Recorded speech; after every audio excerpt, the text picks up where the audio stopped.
My name is Anitra Steele, and I'm in charge of forums for the League of Women Voters of Kansas City, Jackson, Clay, and Platte County. We work to develop informed voters because only when you vote, you should make an informed choice. Tonight, we have a candidate forum for the Jackson County Legislature, 1st District, and the 1st District at large. We welcome you to this forum, and you want to pay attention to what the candidates say so that your vote goes to the person that you feel will best represent you. Our moderator tonight is Elizabeth Darr. She's a league member and a seasoned moderator, and she will start the forum. Thank you so much, Anitra. And I cannot tell both the candidates and our audience on both Facebook and our Zoom meeting tonight how much effort Anitra has put into keeping these forums going and to putting these forums together. So a big shout out to Anitra Steele for everything that she's done. So here we go. As Anitra said, I'm Elizabeth Darr, and I'm going to be the moderator tonight. Let me tell you a little bit about the League. We are a nonpartisan national organization now over 100 years old. Despite our name, where our membership is open to everyone. We neither screen nor endorse candidates. We envision a democracy where every person has the desire, the right, the knowledge, and the confidence to participate. Our mission is to empower voters and to defend democracy. We are here for this 90-minute voter education event to provide an opportunity for voters to listen as the candidates present their positions on questions which have been submitted to the League via the email address forumquestions@lwvkc.org. There are 4 candidates running for the legislature in the 1st District and 3 candidates running for the at-large position. Each term is for 4 years. All of the candidates have been invited to participate in our forum tonight, and we welcome and appreciate these candidates being with us. And we've had a late addition. Welcome, Brenda Allen. We were talking a little bit before the program began. There have been changes in people's districts, and it can be more than a little confusing. I can tell you from personal experience. Probably the best place for a voter to discover where she, or maybe even he, has a district is to go to the Board of Elections for Kansas City or for Jackson County. And once they identify you, they'll tell you what your districts are. It's also important to know that we have with us tonight 3 candidates who are running for the 1st District and 2 who are running for the at-large positions, but each voter can also vote for the 2 other at-large positions. So each of us is represented by 4 of the 9 representatives on the Jackson County Legislature. And so tonight we have with us Geoff Gerling, Justice Horn, and Manny Arbaca. Am I getting that right, Manny? Arbaca, but close. Arbaca, okay. I'm just gonna call you Manny and then I won't screw up again, okay? And also in the at-large positions, Jalen Anderson and Brenda Allen. I want to introduce the other League members who are volunteering tonight.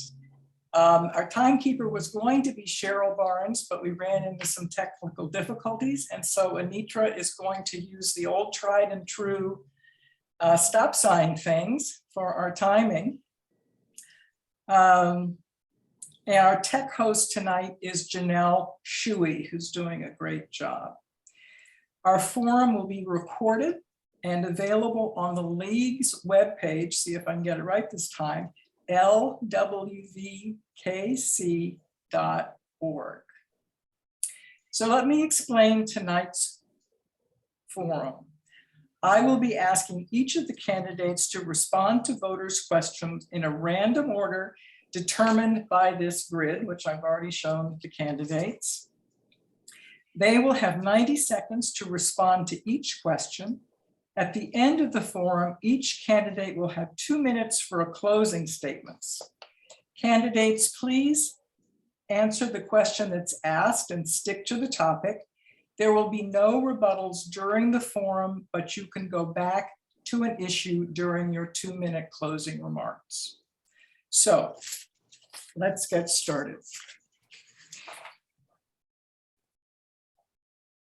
The first question is this: what has motivated you to run for the county legislature, and what experience would you bring to the office? And we'll start with Geoff. Well, thank you very much for hosting this forum. League of Women Voters is an incredible organization that I've worked with historically to try to get voters registered in Jackson County. And so I appreciate the opportunity to be here today. I have always had a passion for public policy and felt that my calling in life was through public service in one way or the other. I've spent most of my life either working in the nonprofit sector or in politics, and this seemed like a logical progression for me. There were going to be a number of people retiring from the Jackson County Legislature going into this next term, and I thought that putting my expertise and knowledge of policy made me a logical candidate for this kind of role. The first district is a very diverse district. It basically runs from the river, the northern boundary of Jackson County, down to almost the end of the county at the south, west of Troost for the most part, and then catches a big piece of historic Northeast. These are all neighborhoods and communities that I have some personal connection to. So when I've been out knocking on doors and talking with people, individuals and business leaders, I can say honestly that I have some experience with what they deal with on a day-to-day basis. And so being able to apply my life's experience to this role in the legislature just seemed like the best way that I could answer what I think my calling is in public service. Thank you. Next, we'll hear from Jalen Anderson. Well, again, thank you all for having me this evening. It's been a true pleasure to get to know several of the members over the past few years of the League of Women Voters. And as Geoff said, your dedication to public service and public engagement is unquestioned, and I appreciate your dedication to our community. 4 years ago, I ran for the Jackson County Legislature 1st District at large. I ran because I saw the issue of a government that was closed off from its people. It was not focused on getting information out to the public. It was not focused on having public discussion. It was something that many people would define as why people don't trust government itself. I've made decisions, of course, over the past few years that have been to some controversial, to some the wrong decision, but I've always made my decisions with a clear mind and honest heart. I was raised by my single mother, who was a nurse, my grandparents who all worked in the federal government in some capacity, and great-grandparents who owned small businesses throughout Jackson County's area. I've worked in the nonprofit world. I have worked with labor unions, and I have been able to work not only with faith groups, but also with politicians and candidates and advocacy groups over the past 10 years. I have been so proud to serve. It has been the cause of my life to work with so many people, especially with healthcare, mental health, and so many other issues. So I appreciate the possibility to speak with you all tonight. Thank you. Thank you. And now we'll hear from Manny Arbaca. Good evening, everyone. To the League, thank you for your continuous service for well over 100 years. Sounds like I very much have appreciated all the efforts in voter registration, voter engagement, voter education. I have now, I think, performed in 3 of these League forums and have always enjoyed myself. My name is Manny Arbaca. I'm the son and grandson of a Teamster, working class family. that instilled in me the values of service. I was motivated to run for office after first becoming an advocate, learning about my own culture and advocating on the behalf of undocumented students for the DREAM Act when I went to college. It was through a conversation that I had with then Senator Norma Champions from Springfield, Missouri, who said, I don't care what you say, what you do, what information you give me, I'm against you, and there's nothing that you're going to say to change that. And I said, well, we need to change you then. And from that moment on, I decided to dedicate myself and my service to the community that I was in. I moved to the historic Northeast after graduating college a couple times and went into the public service sector, whether that be through my service of the environmental nonprofit Bridging the Gap, and then on to Congressman Cleaver's office for the last 8 years. When it comes to the legislature, my service to the Kansas City Public School Board as the treasurer gave me an insight from governing a taxing jurisdiction. And when the property tax issue came up, I knew that I needed to step up to the plate and help folks find some ways to seek relief. And the best way that I could do that is as a legislator. So because of that, I'm stepping up to the plate and willing to serve the District 1. Thank you. And now we'll hear from Justice Horn. Yeah, thank you very much, everyone. My name is Justice Horn. I use he/him pronouns. First want to thank the league for not only facilitating this conversation, but continuing to champion, democracy here in our community. To the first question, what, led me to run for the Jackson County Legislature was, love for not only Kansas City, but Jackson County. I grew up in Independence and Hawker Heights. Government housing out there where I would then, grow up in my early childhood in Green Valley, which is Eastern Jackson County, and then would then come back and, go to high school in Blue Springs before, earning a college scholarship to wrestle in South Dakota before returning back home here to Kansas City to, start my adult life. I've grown up throughout Jackson County and have a love for Jackson County. And, one thing that, really put the county on my radar was, during 2020 when I was leading the Black Lives Matter movement and the county failed to make a decision on the Andrew Jackson statues. That is kind of the first time that I looked at the county and saw, if they're not willing to make a decision on this, what else are they missing the buck on? And like a lot of folks and voters here in Kansas City, you kind of open up and research the county and see a lot of mismanagement of funds, corruption, as well as, a lot of things are being done in the dark. I'm running to bring equity, accountability, and community to Jackson County and have a long record of doing so, from passing policy that's advanced human rights to holding folks accountable. And looks like I have a stop sign. But yeah, I look forward to answering your questions, and thank you again. Thank you. And last but not least, we have Brenda Allen. Sound. Brenda, you're muted. I'm sorry. There we go. Thank you Okay. so much. I'm Brenda Allen, and thank you so much for hosting this with the League of Women Voters. It's an honor to be here, and I appreciate that so much. I am a musician by profession. I'm a retired music teacher. So I have had a lot of experience working with students of all ages, kindergarten through college. In my music education career, I have worked on the spectrum of different income levels, and I have a lot of compassion for the people who are hurting and marginalized. I have worked throughout my life to educate them, and I have a passion for helping the people. In my talking to people who are having trouble with their taxes, paying those, even though they own their homes, it is making me cry that some of them are losing that. I never thought I would be a politician. I'm not really a politician. I am just a person who has tried to keep up on the issues.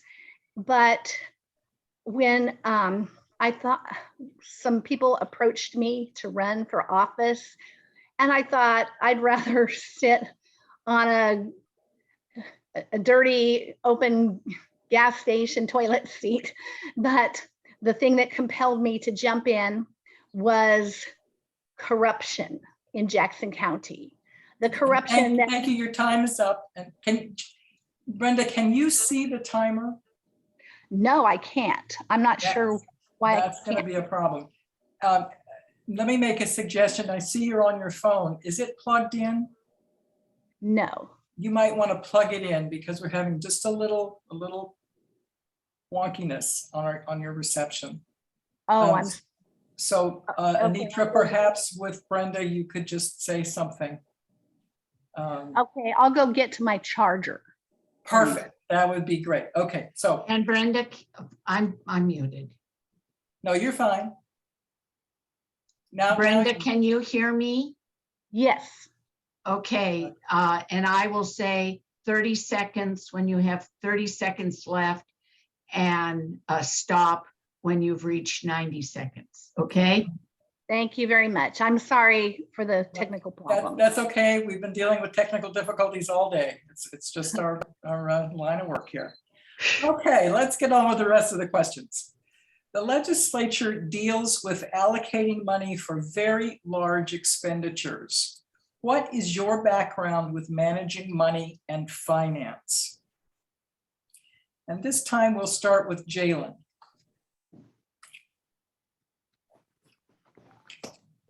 Well, yes, the legislature does deal with large expenditures, whether that is to county government departments or our outside agency fundings and our partners throughout the community, but also dealing with combat, ETOS, the Children's Services Fund, the mental health levy, several different programs that are produced and backed by Jackson County government itself. My background before coming to the legislature, I served as executive director of the anti-poverty programs for the Rockefeller Foundation. That program had a budget of $725 million, of which that myself and 8 other people ran that budget to make sure it was open and honest. We were able to work in over 27 states throughout the United States, starting programs and making sure that those monies were held accountable. Over the past 4 years, I have used my position in being Public Works Chairman to make sure that the Public Works dollars are out there in the public for everyone to see. Public Works has now become much more open, much more honest. We understand where programs and projects are starting. We also know who is being hired. Before, that was not the case. That is something I hope to continue, and that we make sure that whatever monies that the Jackson County Legislature deals with, that people know exactly where the money is going. Have I been able to accomplish everything that I've wanted to do? No, but I expect with this new legislature, we can accomplish so much more than has what been done in the past. Thank you. Thank you. Our next speaker will be Justice. Yeah, thank you very much for that. So, the biggest thing I would say has pointing to, my experience in managing finances would be, and Jalen mentioned it, I currently serve as board director of the Jackson County Children's Services Fund. And as finance chair, we passed a $32 million budget that was injected into the county to any and all entity that supports our youth here in Jackson County. I went through with our staff and making sure that both the green, the yellow, and the red sections were done in an equitable way, as well as, here locally, a lot of entities that were in the red. For example, the application that was given to us by KCPS, I successfully argued for that to be in the green for them to have the restorative justice kind of measure funded. So, here recently, that as well as, having a degree from UMKC, the Henry W. Block School of Management, I have a specialty in business as well as economics. So thank you. Thank you. Brenda?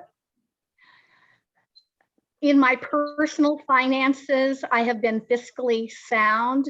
My father was a CPA, and my parents were very frugal and taught us how to spend money, how to save money. That is what I intend to do with the county legislature, spending money only where it is only where it is needed constitutionally. Also, I have been the secretary treasurer of a professional music organization and kept that in line to be sound and transparent. I have been on arts organization boards, and I have helped with the planning of those.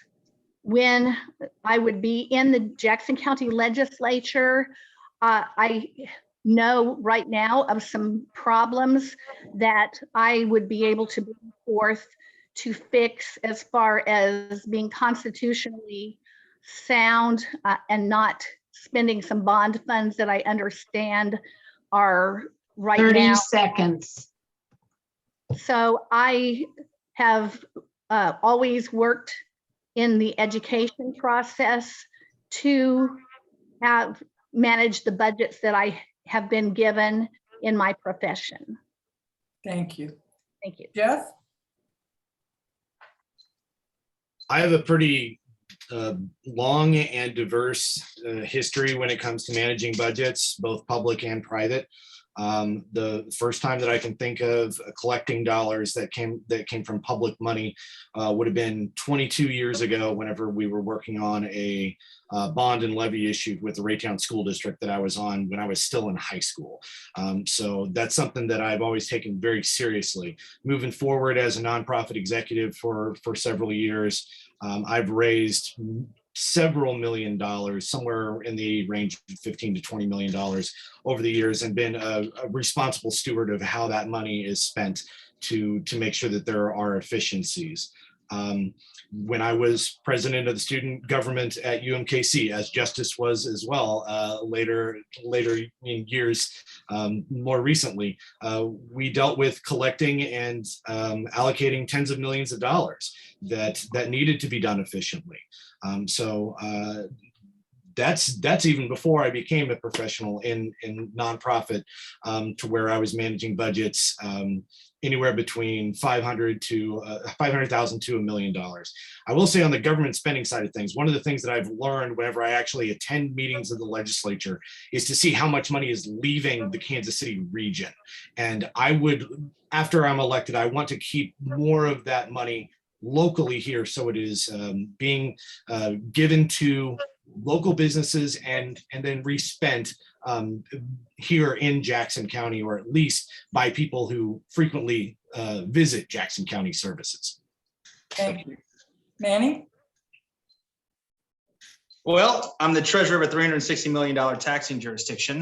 That has been my role for the last 3 years. And it was a role that I took on knowing that I had a lot to learn. And I invested that time focused on creating a broader finance committee with my colleagues on the board to learn about all the different intricacies and provide transparency to voters and constituents within the district to understand how their tax dollars are being used. Within that time frame, we effectively leveraged around $11 million in fast response from COVID with our ESSER dollars. We've created an equivalent to the PIAC program in the tune of $1 million this last year, so that we can directly tie community engagement in and allow families that live around these school districts an opportunity to leverage their funds to do things like build new playgrounds, respond to needs within their school system without the bureaucracy of the formalities. In addition to that, we've identified around $60 million of inefficiencies that we're proposing to our constituents to advocate for a consolidation plan that will allow us to put more dollars in our classrooms. Justice, I do appreciate those dollars, but unfortunately, we're one of the largest school systems with the lowest funding from that fund. So we anticipate additional opportunities in the future and look forward to application there.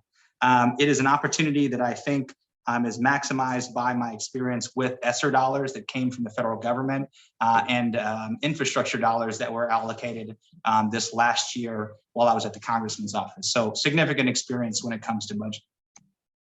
Thank you. And our next question is this.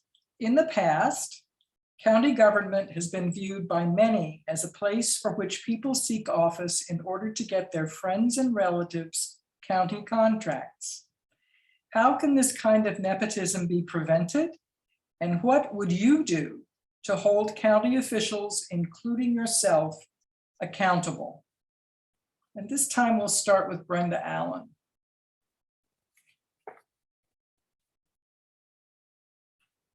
Brenda, you're muted.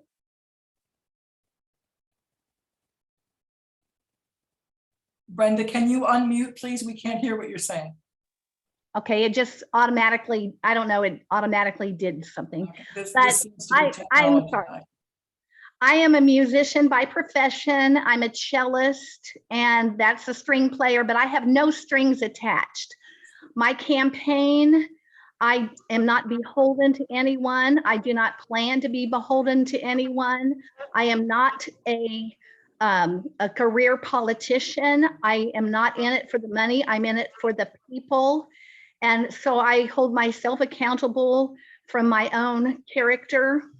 Also, I would be researching to find out any contracts that the county might have, to find out what is going on behind the scenes.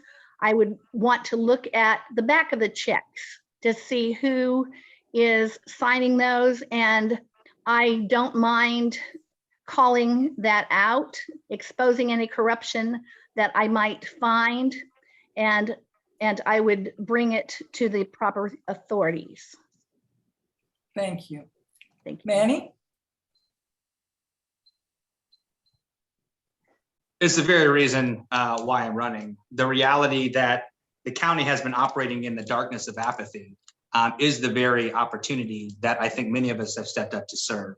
The opportunity for the full board to turn over is critically is opportunity for us to make dramatic changes in the process, the time frame that we make decisions around funding mechanisms, and by creating structure that allows us to follow those processes as necessary. So if we were able to create a system within our own legislative body that requires contracts to go through 2 weeks process where we have to read and then vote the next week, that creates the process, the time, the accountability measures that can be dramatically impactful when it comes to ensuring that these contracts do not go to friends of and instead go to where they need to go. Similarly, with MBEWB opportunities, that is something that has to be complied with. In my role as the executive director of the Fair Contracting Alliance, we look at that compliant component because the reality is, unfortunately, once it's sent out, there's not a lot of government oversight coming back to ensure that the money is reaching the folks that it should be. And so, prime example, there's $30 million of ARPA funds that have yet to be spent and allocated and directed from the county legislator. That's dollars that were supposed to go to COVID response. Those dollars, I'm sure, could be used by constituents across the county, and we sure don't want to send that money back.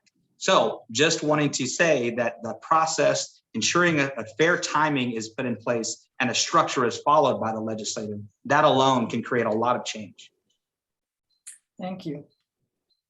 Geoff?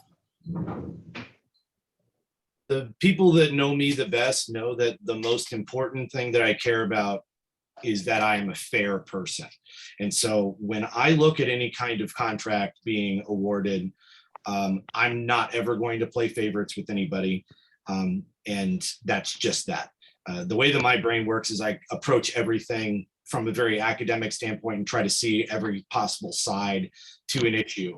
And as I mentioned before, awarding government contracts and trying to keep them local is going to be a big concern, but I'm never going to play favorites with anybody.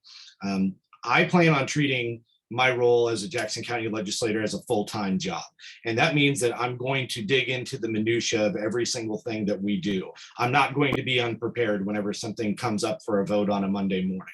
And whenever that decision is made, I will have asked questions, I will have done my research and found what is the best for the citizens of the first district. So I'll just stop there with it. I'm not interested in giving anybody any kind of special treatment. I just want the best for the people of Jackson County that I represent. Thank you. Jalen?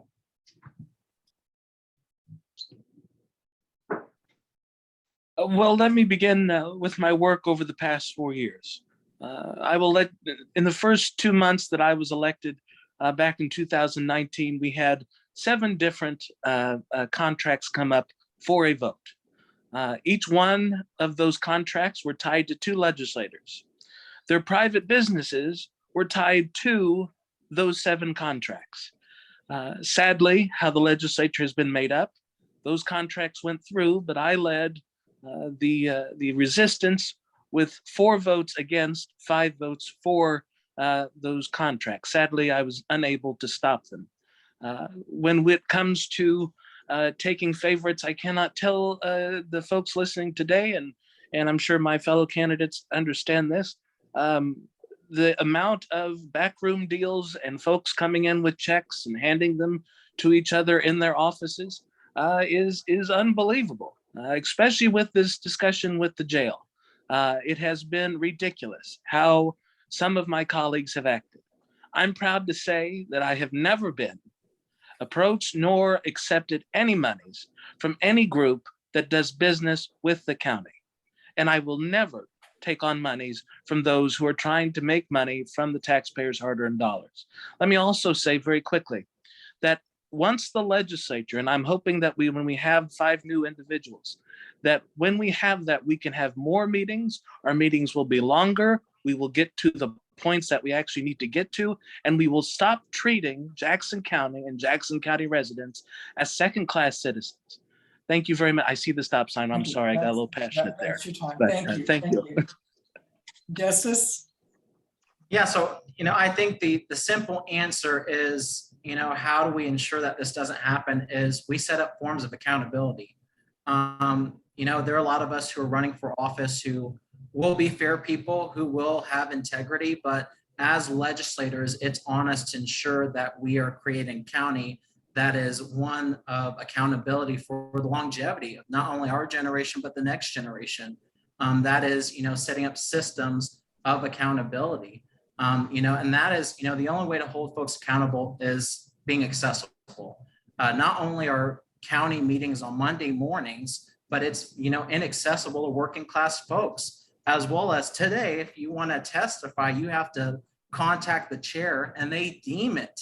And you can't just, let your voice be heard, as well as, here they finally started to live stream their meetings. So the only way we're going to be able to hold folks accountable is by enforcing and creating forms of accountability. I always say it, for my community organizing, if you have nothing to hide, then you have nothing to worry about. And I think us as legislators, us as elected officials need to create forms of accountability, need to create checks and balances and empower, not a consolidation of power, but a distribution of power and accountability. Thank you.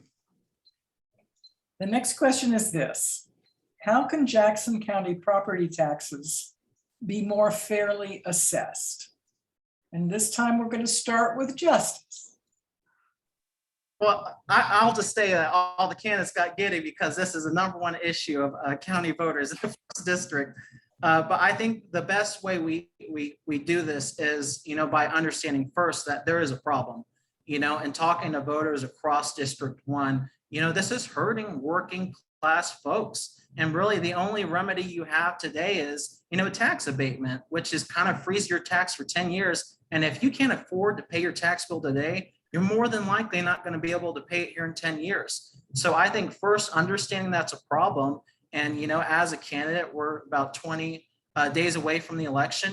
I'm the only candidate who is out there holding tax assessment town halls, one in Midtown, one in South Kansas City, as well as one in the historic Northeast with a Spanish translator to make sure we're accessible. So how we do it, first understanding that there's a problem. 2, making sure we're creating policy and bringing everyone at the table, as well as centering those who are disproportionately affected by this, and then creating policy that can be, introduced on day 1. I think that's how we do it, and we need to do it now, because it's definitely a problem that I hear across District 1. Thank you. Brenda? I think what the person right before me said about holding, maybe going back to the 2017 assessments, if we find out that there is not fair assessments because my understanding is that even houses next to each other have very different assessments. If we hold the line on assessments for now until we can get a proper process through, and to do that, I think that we need to have more community input. Right now, Jackson County has about 47 assessors to listen to the disputes with their property taxes. I understand that they are doubling that amount of money in the budget and hiring more people because they are expecting to have even more challenges to the assessments.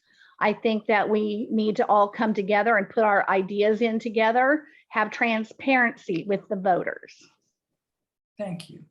Jalen?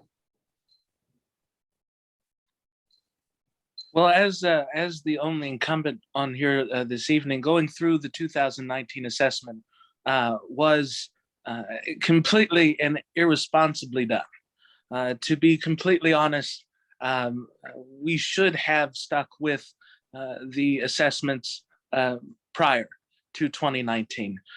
But as we look forward, as we look at this, as we move forward, we have to remember that the taxes that are brought in are meant to go to our different county projects and our allies in the community. But the balance needs to be that as working with my colleagues, Legislator Crystal Williams, Legislator Jeannie Lauer, Legislator Tony Miller, we've all put forward legislation and found funds to help grow the assessors department from where it was previous to 2019. We're going to be able to have more assessors on hand, which have already happened now. We have new programs in place to judge and to look at other people's homes and properties. But what is key is that we cannot, and what I have found over the past 4 years, we cannot blame the taxpayer for the failures of county executives and county legislators of the past who did not do their jobs because they wanted to be politically well-liked, so they did not increase the property taxes at a steady level. This is why we face what we are facing now. The reason why we had the hikes is because in 2019, the county assessor was directed by the county executive to get us within the 90 percentile range for assessment. The issue is that this is not the people's fault. So what this means is we have to work with the state, we have to work with local electeds, we have to put forward legislation and make sure that the legislature has the ability to have a veto power when assessing things are put forward and that they make sense to all of our people. Thank you. Thank you. Manny?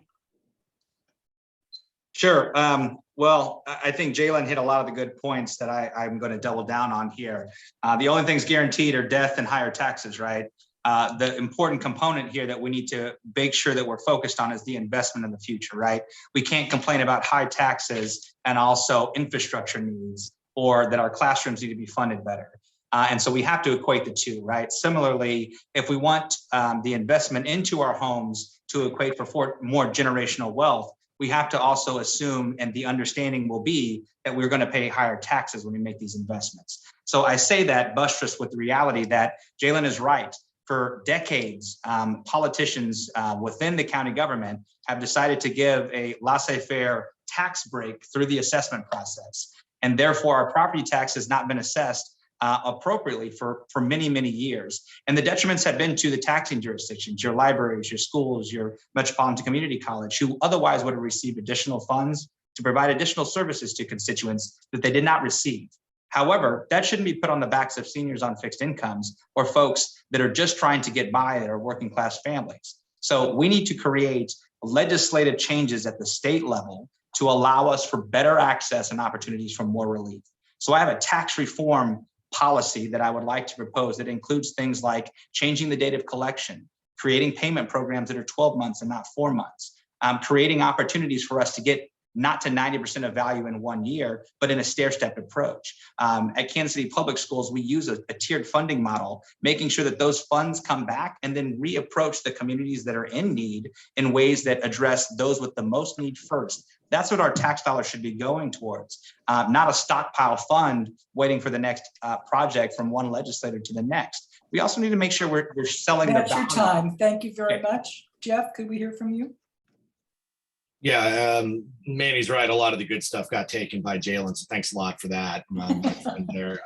I would say definitely we need to expand the number of employees that are in the assessor's office, so we can get a better sense of what accurate assessments of properties would be.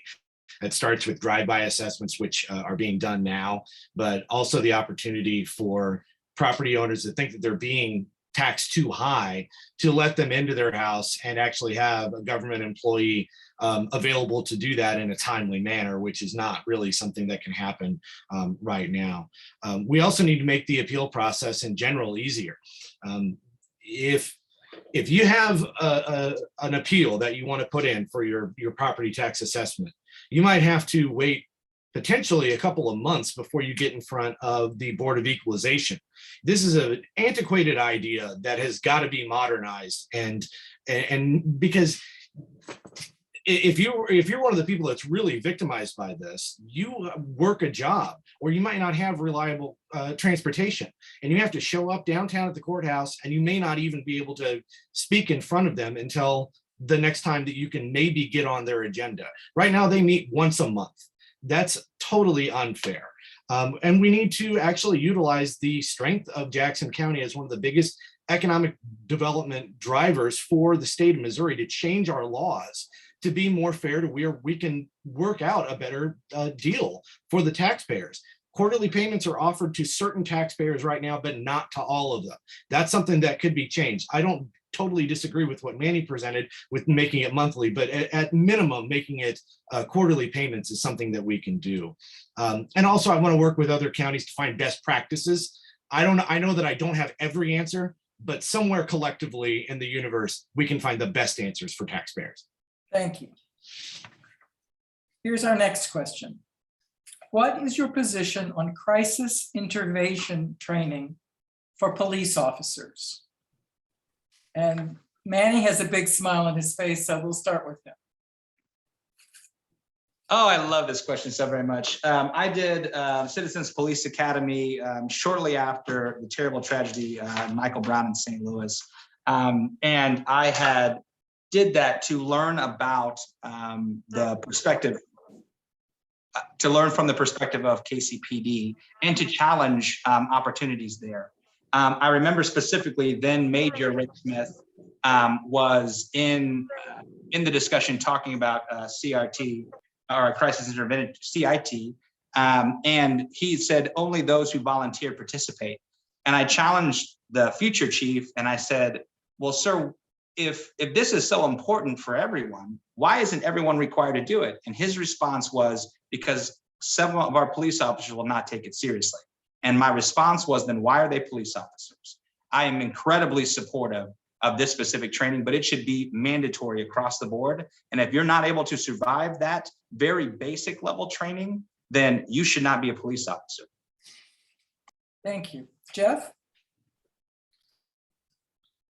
Yeah, we have a heavy amount of trust with police force and law enforcement, and that has to be repaid with honesty and a commitment to doing the best thing and not just pulling the trigger first onto the community.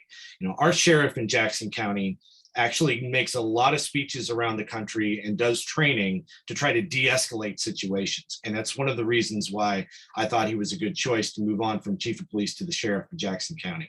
And I think that that's very, very valuable.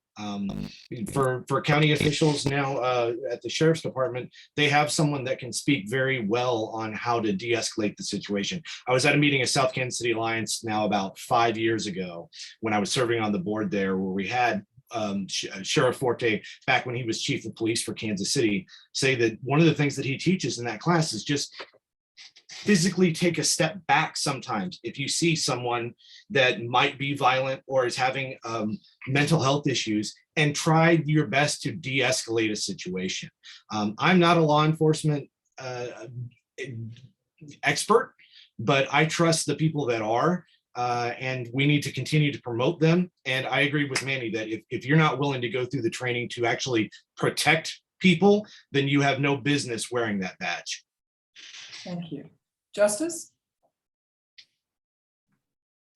Yeah, so I think we need to be absolutely clear that, crime in not only Kansas City and Jackson County has been just such a disruptor in just all forms of life. Here this past week, we had one of the most deadly shootings here in Westport.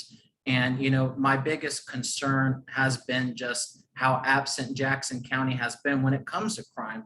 We're seeing it spike in Kansas City, Independence, and Lee Summit. And the county has not had an active role in leading those conversations and funding not only organizations who've been doing the work on the grassroots level, but more preventative actions. We always react to crime, and we're not trying to prevent crime in Jackson County. If given the opportunity to serve in this capacity, crime is the number one issue. Here recently in the Children's Mercy Summit, the number one issue that kids are facing in our community today is gun violence. So I don't know how we have any type of community if we're not investing preventative dollars and being a part of the conversation. So I think that's what we need to do, as well as, very thankful to have the support of Moms Demand Action, an organization that's been doing the work, so that we can get to a place where our kids and our communities don't have to live in fear. And we need to call out how it is. Crime is an issue, and it is affecting not only this community, but the community coming up. Thank you. Brenda? Brenda, you'll need to unmute, please.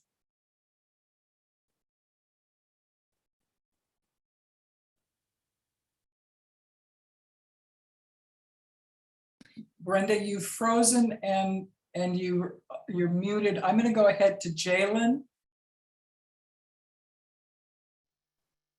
There we go. Brenda's unmuted now. I'm sorry, I don't know why it keeps doing that. I'm sorry, Brenda. I have to do that as the technology host to prevent the feedback that's happening while others are speaking. So if you just mute yourself when you're done speaking. Thank you. Oh, thank you. Okay, are you with me now? Yes, sorry. Okay, I'm sorry.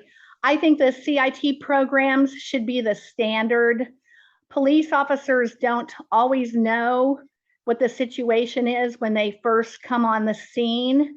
If they can get training to identify some possible triggers that might be different from what they might otherwise experience if they didn't have the training, I think that would be helpful. I know that one of the advantages is to try to get the people who are experiencing these crises to get into programs too that would be beneficial for them instead of 30 just seconds. jail. And so I endorse a recommendation to develop the CIT programs in Jackson County. Jalen? Thank you very much. I completely agree with the program of CIT. Over the past year and a half, I've been working with some of the different sheriff deputies that we have at Jackson County to not only have that discussion about CIT, but also investing in mental health and therapy and whatever type of help that an officer may need during their work day or the work week, the work year, trying to handle family and also work, and also whatever you're struggling with personally is a very terrible strain on their lives. But we also need to understand that we need to reevaluate how we look at mental health, especially those who are in crisis, who have the police called on them, or they're suffering from a person is dealing with disabilities. All of these issues are paramount that we solve as a legislature, as a government, to have an answer for our sheriff's deputies. And one thing that Geoff mentioned, we have a fantastic sheriff who leads in that realm of talking about how we can improve our police, our sheriff's force, and also how we deal with individuals on a daily basis. I will say, though, the problem is right now we have a legislature that does not want to work with the sheriff.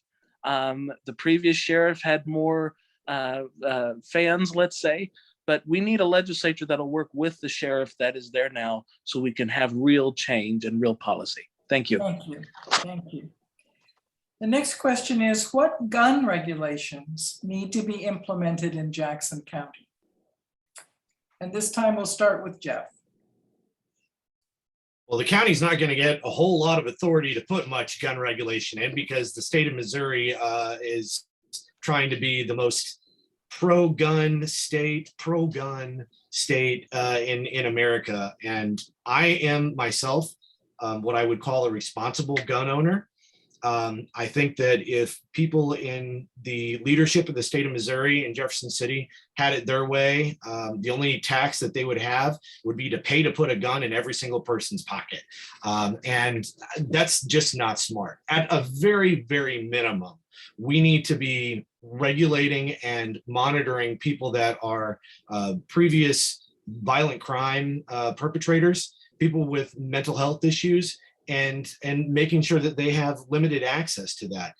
But honestly, the state is just going to come in every single time that the legislature tries to pass any kind of common sense gun regulation and say, no, you're not going to do it.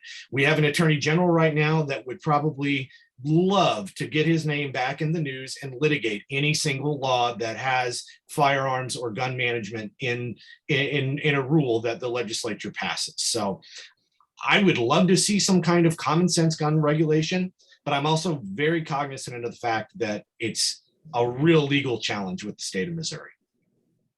Thank you. Jalen? I completely agree with what Geoff has said. As someone who owns a firearm and respects what that firearm can do and has protection, that, and also having taken classes on how to use a firearm. One thing that we should be very proud of is our Jackson County prosecutor, Gene Peters Baker, and combat. The prosecutor has been dedicated to dealing with gun violence cases in a productive way, in dealing with those who cause harm, but also get returned back out on the street, but using combat in a way to make sure that we stay with the victims who have been hurt by gun violence or any type of violence, but mainly gun violence itself.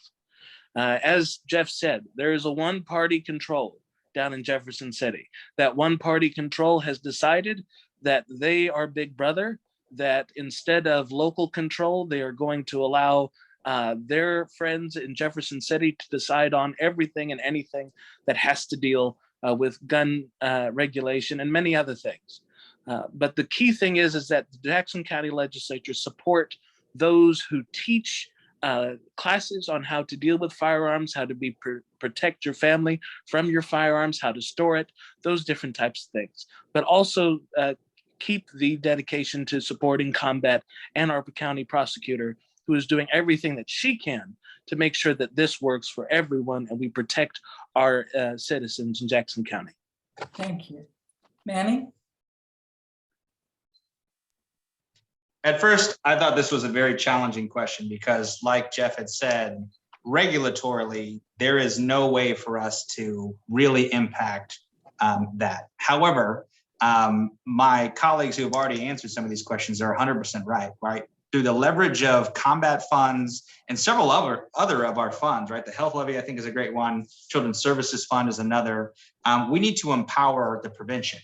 And we need to make sure that we're empowering our neighborhood associations to advocate against gunshots, right? Creating technology opportunity and access for these groups to identify and respond to faster, so that when the AR-15 is shot up in my back alley, which happens often, that there is response to that, right? And prevention from doing that again. My former boss, Congressman Cleaver, taught me the best way to respond is to buy them back. We can create buyback programs. We're buying guns back so that we get them off of the street. I would say that I would advocate for a resolution that would comply to 100% of all federal gun reform legislation that is proposed. I would create a domestic violence court and fund it from the county so that we can also address these issues at the court level and protect women, predominantly women as well as others, from situations where they are being abused and sometimes in sadness, gun violence. So those are programs that I think we should support, continuously supporting ad hoc and other institutions like it that are doing the groundwork to help prevent violence from occurring. Thank you. Excellent timing. Our next speaker will be Justice. Yeah, so, I think the worst thing we could do right now is do nothing. It's very clear that action, not only with the mass shootings and just where we are as, yes, a country, but just how gunfire and mass shootings has become a normal thing here in Kansas City. I seen it firsthand when I was going up to school in South Dakota. Brown County up there actually had a robust buyback program, as well as, they're big pheasant hunters. I mean, everyone there owns guns, as well as that state is Republican control. But what you do is you invest in preventative care, you invest in buyback programs, and you invest in, resources in a lot of communities. I think we need to be very honest with when we have folks who commit crimes and or feel the need to have guns is usually because they feel that they're fighting for their lives. A lot of these communities where violence run rampant, as well as folks don't have a lot, is because us as local government have not really invested a lot in their communities. I don't sympathize with every person who creates a horrendous act, but if we want folks not to commit crimes, we put in resources and invest in their communities. It's the same as the suburbs. There will always be crimes, but they have libraries, good schools, job placements, and opportunity. We should be doing that in our urban core. And as the next legislator, I want to do that. Thank you. Brenda?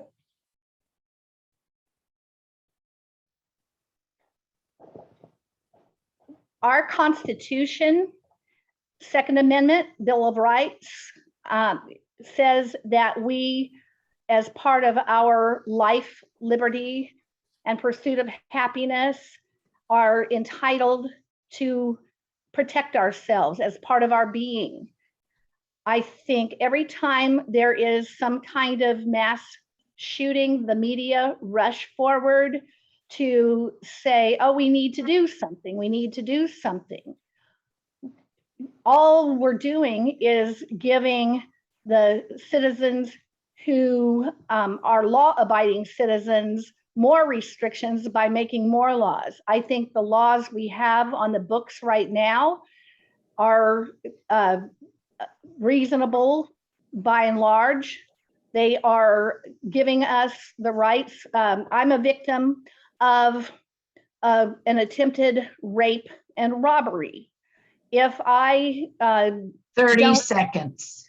If I don't have the right to protect myself because they're, instead of criminalizing me, that would be really bad. Studies show that places like Chicago and others who have the most restrictive gun laws have the highest crime. Criminals go to the places they know they won't have any resistance. Thank you. Thanks. This is our next question. The new jail will be a major asset for the county. Under what circumstances should Kansas City be able to use it as well? And this time we'll start with Jalen.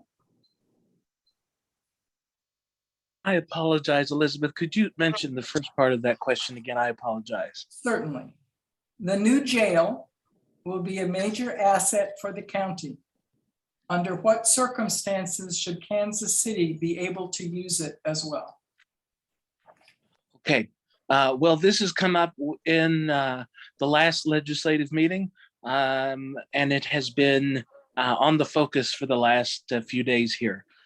At the very beginning of the process, when we were talking about going and putting together a steering committee and going through the process of finding individuals and companies to work to build the new jail, there was a discussion at that time and in the next year about bringing on Kansas City. Myself, other legislators worked to try to get Kansas City involved, but there were forces who did not want that to happen. Kansas City at that time had mentioned that they wanted to build their own jail and to be separate. Right now, they want to have a new conversation, apparently, with our county administrator on this jail. The issue is that one of the problems that we had with this current jail that we house Kansas City inmates there. The issue there was because we did not have enough space. We did not have enough programs in the jail. We had individuals who had committed horrendous crimes. We had individuals who were facing terrible mental health challenges. We were not in place to handle those issues. Will our new jail have that? Of course they will. I'll make sure that's the case. But I think it is unwise to the Jackson County taxpayer for us to be 3/4 of the way close to voting for a program and then to bring in a whole nother entity, government entity, to have a discussion about this jail. Thank you. Justice? Yeah, so I wholeheartedy agree with that. I think, Kansas City as well as Jackson County need to have a partnership because, the issue of crime as well as detaining folks is not just a county issue, it's not a Kansas City issue, it is a community issue that we all share. I think it is absolutely vital that the county and the city work. And, this goes back to relationships. What's very odd to me is that city government and county government don't work together and they're, right across the street from one another. As someone who serves on the county prosecutors community board, as well as has relationship with city council folks, I was proud to lead a resolution with Councilwoman Melissa Robinson, who represents the 3rd District, that would mandate that Kansas City would get to the table and, be in discussion with the county. Because, like Jalen said, there will always be a need to detain folks who are disruption to community. But what we also don't need for the county to have their own detention center and the city to have their own detention center. What we don't need right now is more jails, because if they build it, they will fill it with folks that look like me. Thank you. Brenda? I had heard about what Jalen had mentioned about Kansas City initially not wanting to go in on the Jackson County Jail and then maybe rethinking that. I think that we need facilities enough to hold the people who are violent criminals, because when prosecutors let out criminals just to kill, for instance, in Independence, where I live, last year, I believe it was, somebody who was a violent criminal was let out and a few days later killed a rookie police officer. I think that we need to have enough space to hold the people who need to be held until they can get a swift and speedy trial. As far as partnering, I think there should be some discussion. I am not sure exactly what my position would be about having separate jails, and I think I would need to look into that. And that's one reason I'm running, also because I'm willing to look at various options to see what would be the best solution. But I believe we need to have talks all the way around. 30 seconds, okay. Geoff? So the question was phrased that this is going to be a big asset for Jackson County. I don't view it as an asset. I view it as a huge liability because I don't want to put people in jail. And it's a liability to the tune of $256 million that the taxpayers are going to be responsible for. I know that and a lot of details about this facility because I show up to the meetings every single week. The space that was selected off of 40 Highway is big enough to add on to outside of what the county facility is going to require. It's also being built with the idea of potential growth for the future. So this is, I mean, in the best case scenario, this is going to be the last jail that we build for all of our lifetimes here, at least 50 years, hopefully longer. I hope that it is never filled because we have fewer violent crime and criminals that need to be convicted at the county level in Jackson County. But I also hope that we do have more citizens in Jackson County. And so, you know, that's why we're building it for the future. Part of my professional background, I was the executive director of the Midwest Innocence Project for a few years. So I'm very familiar with what it's like to be someone who is wrongfully incarcerated. And when you're in a facility that is unsafe, as our current detention center is, someone needs to be responsible for that. And we have lots of elected officials in this county that let that facility that we currently have in downtown deteriorate to a dangerous level. And so if you want to call it an asset for the future, at least we need to make it a safe facility so we don't have to worry about prisoners dying. We've had a couple of staff members die of COVID recently. Because of the lack of attention that's being paid to it. And so my time's up. Thank you. Thank you very much. Manny? Yeah, this is a big topic, big issue. I think Jalen and I have a clear understanding that public board meetings are public, but there's a lot of details that are discussed in closed backroom conversations that are critical for any of us to make a decision about the situation. The reality of attending a meeting that is also live broadcasted is something that I think is important to also recognize. So as we look at this issue, collaborative government is good government.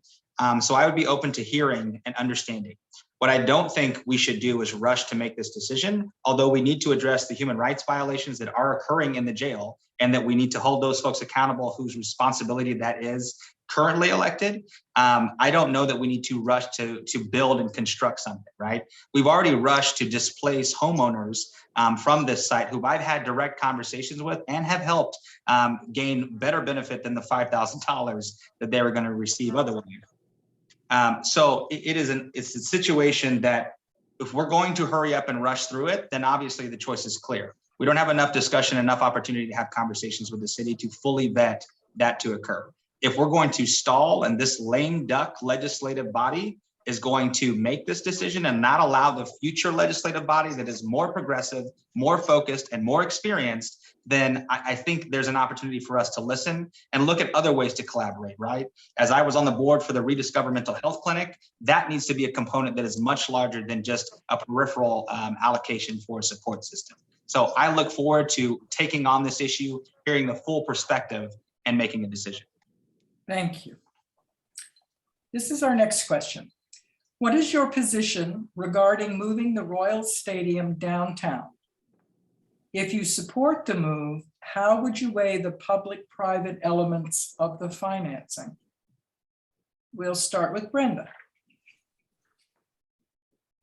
Personally, I am not a big fan of moving the Royal Stadium to downtown for several reasons. One is parking. I've gone to concerts such as Trans-Siberian Orchestra, and it took 3 hours just to get out of a parking garage. I am when I perform downtown, and I've been on runs, even as a performer, getting there 2 hours early to try to find a place to park, and then having to stay for several shows where I could have left in between. The parking is a problem, and for other things. And I have only heard one person who was for that in all of the conversations I've had about this. And that person said, well, she would just rent or go the night before, rent a hotel so she could just use their transportation or walk down to it. So I am not really a big fan. I think we have a wonderful stadium right now that, even though it's older and a lot of stadiums around the country are remodeling, and I guess they think newer is better, I think we could use the money to update the existing stadium. And I think the location of the existing stadium is really good. I think we can have some more time and make restaurants in and things instead of downtown. Thank you. Manny? So the World Cup is coming, and I think this is predicating a lot of push, whether that be the friction between the Chiefs wanting to leave to go to Kansas and the Royals moving somewhere in the downtown region. I've had some serious conversations with folks who are in the intermittent discussions about this topic, and I wanted to understand the decision-making that was going on here. First and foremost, I want both of our professional sports teams to stay in Jackson County. That is critically important to me. I don't believe that the legislature alone should make this decision, and that it should be put up to the voters to decide whether or not they want their tax dollars used in this way. I would be an advocate against using new tax dollars to fund this process if that's what voters decide. And I would be supportive of a no tax increase move that would have to be funded by the teams themselves. So that reality, I think, is clear. I'm open for, again, more discussion and opportunity, because I've also learned that there is significant development that's going to occur around these stadiums that can be catalytic, but it can also be gentrification boxed up in a nice, pretty way. So as a former neighborhood leader, as the president of the Indian Mountain Neighborhood Association previously, I understand the challenges of wanting development, but it being balanced so it doesn't displace the neighbors that are there now. So I'm looking at this issue in a multifaceted way, but I believe that the voters should drive the direction that we're going. Thank you. Geoff? I have a long history with the Kansas City Royals because I used to work there. I grew up in the Raytown School District, and so I was never far away from the Truman Sports Complex. I was a member of the grounds crew for 3 years whenever I was in college, so I got to be on the field at Kauffman Stadium, which was just so much fun when you're a real baseball fan to be there with the players. And unfortunately, they were very bad years for the Royals, not too different than this year. So I also have never understood how there wasn't more development around the Truman Sports Complex. I think that if we're going to invest any kind of public money, it would be cheaper to incentivize groups to build around what currently exists. That said, the lease is going to be up in 2031.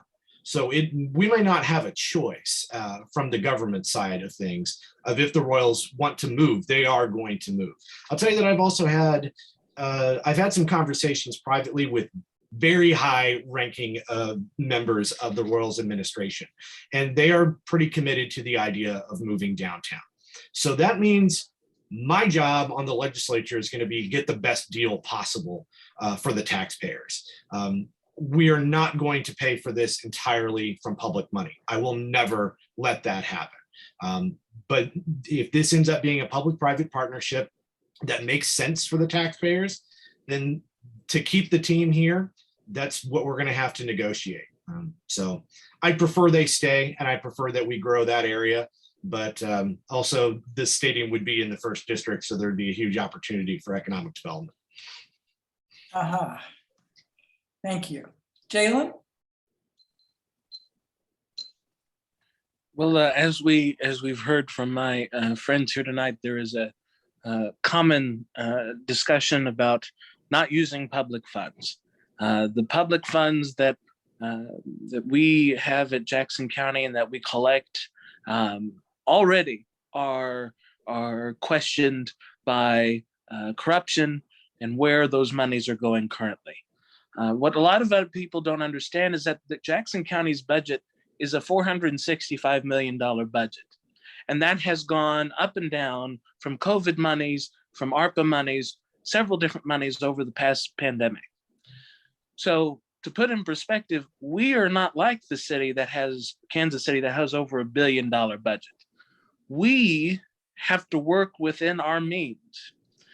The issue is, if any discussion is done or proposed or legislation is proposed from the legislature or the county administration or any other government of which they want to tie us to that wants to use public money, let me be perfectly clear, no, no, no.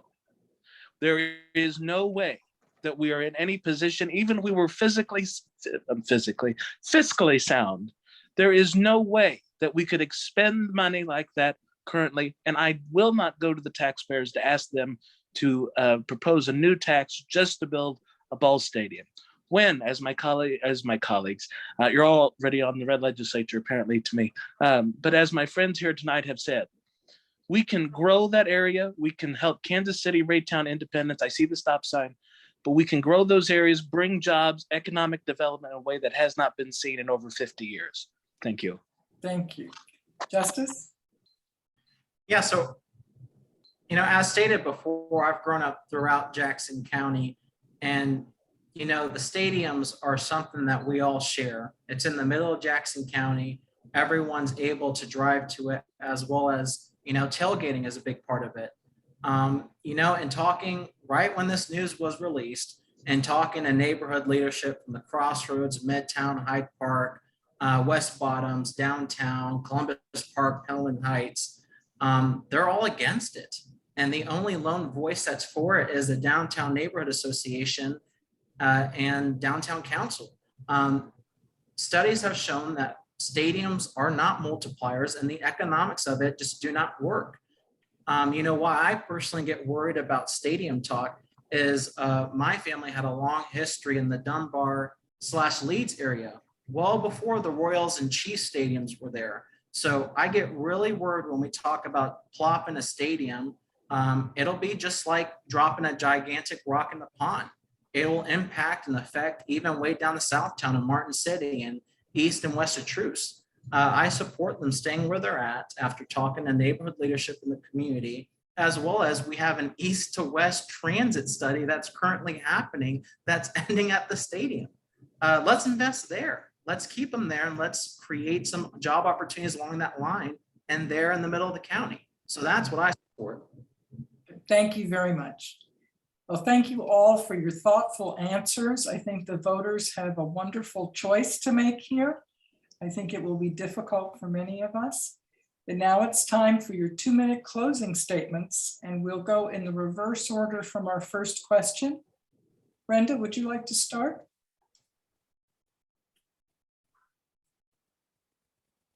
Yes, thank you. Thank you. Well, I decided to jump in. As I said, I was concerned about corruption, including taxation, the court system, which they are not charging the people who need to be charged. They're charging some people who should not be charged. Also, corruption by legislators. As we know, Mike Sanders, and had a prosecution for money crimes. The present county executive also had a backroom deal that kept his home from being foreclosed upon. There are many issues why I ran. I am running because I'm a musician, mother, servant of God, friend, and many other roles, but I'm not a career politician. When I go on the campaign trail, I see people telling me all the time about their concerns, and I think that I would represent them well. And one thing, a couple of things I want to bring up when we were talking about the jail. I have been informed, and the legislature supposedly has been informed many times about how it is breaking the Missouri Constitution with using the funds, with the bond funds in the way they were used and not going to the voters for that. 30 seconds. Also, the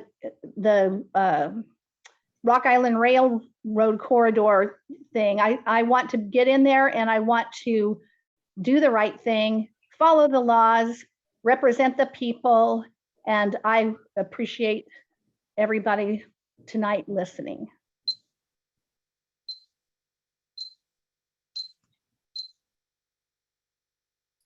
Justice?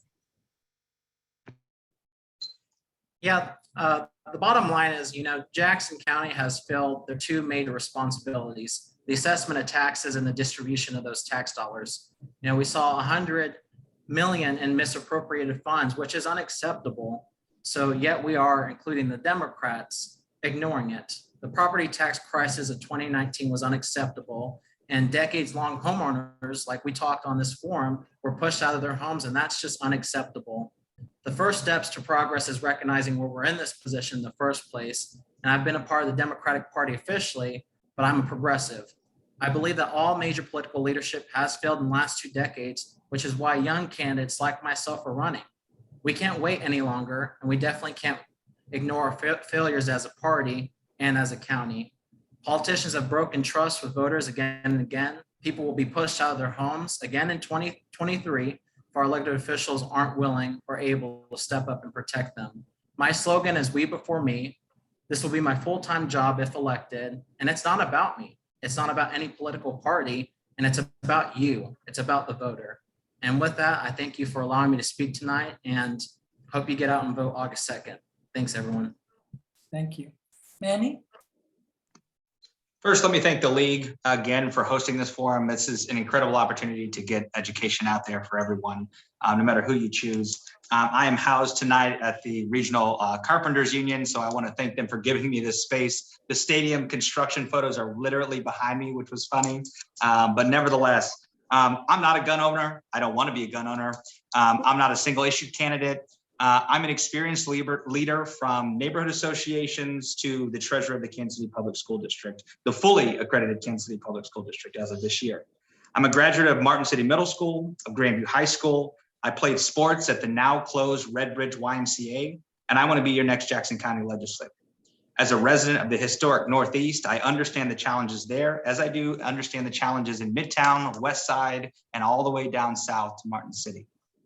This is an opportunity for us to have a once in a generation ability to change the way that we receive services from our county, and I want to be a part of that change. So I ask for your vote on August 2nd to support me, Manny Arbaca, as your next District 1 legislator. Thank you. Thank you. Jalen? Well, first, let me say that it has been a privilege to be here with my fellow candidates, and many of which I can call my friends. And apparently Brenda Allen and my family know each other in some way, shape, or form through the church in Independence, my uncle Eddie. So it has been very interesting to get to know so many people and where they stand on the issues. Many of you, I know at the League of Women Voters and those who are watching, have gotten to know me. You know that even though you might disagree with me, you know that I'm coming from a place of concern and trying to move our county forward and try to bring county government to you and not just those who have deep pocketbooks. I believe that the individual in Jackson County deserves the best government that they can have. And even though reforms that I've pushed for have not come through necessarily, we can get them done in this new legislature. We're going to have at least 5 new legislators coming on in the end of December and January. Together, we can build a Jackson County that looks towards the future, but mending the bridges that have been broken because of corruption. Together, we can make sure that this county answers only to its people and that we are not beholden just to Jefferson City, that this government is independent-minded and will do what is best for our people.